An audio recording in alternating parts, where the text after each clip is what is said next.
Hi, welcome to this short webinar on how to get started in submitting your workshop to PAS.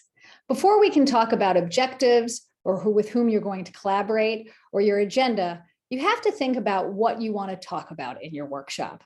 So let's think of a few simple steps on how to do that. The first thing you should do is reflect. Reflect on things that have impacted you.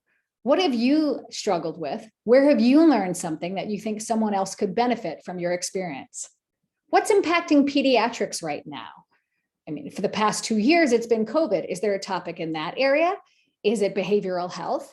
Is it some area that you think the profession of pediatrics as a whole would benefit from a workshop on best practices? Or what expertise or experience do you have?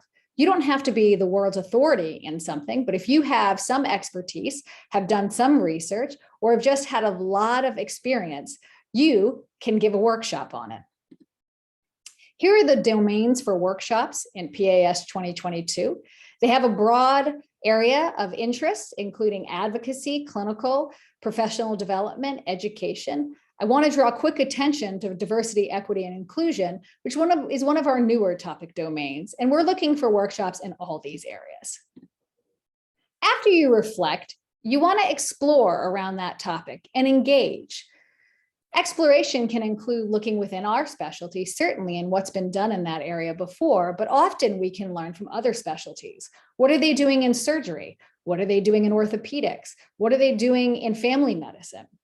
But you can also look to other professions around leadership and professional development. The business world has a lot to offer. In education, we can look towards graduate education, or we can look to K through 12. There's some great ideas in those areas.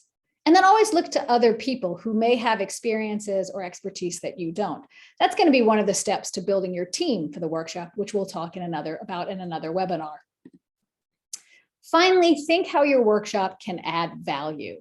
You don't want participants coming and walking away with nothing or a few vague ideas. You want them to walk away with something concrete that they can apply when they get back to their practice.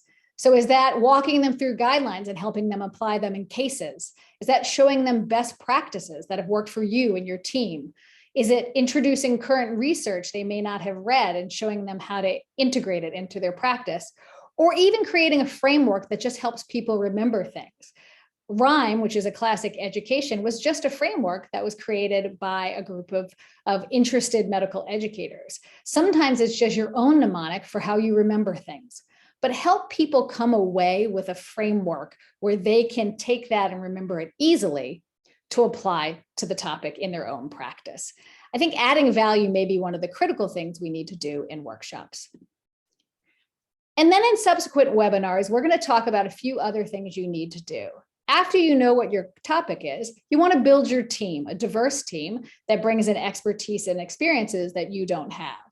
Then you want to create your goals and objectives. These are important for our reviewers to see what you are trying to get your audience members to be able to do by the end of the workshop. And finally, build your agenda.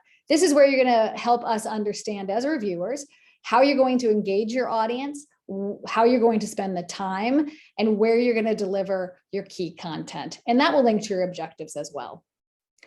And so that's the beginning of how to get started. I hope you watch our other short webinars that can help you. And we look forward to seeing your workshop at PAS 2022.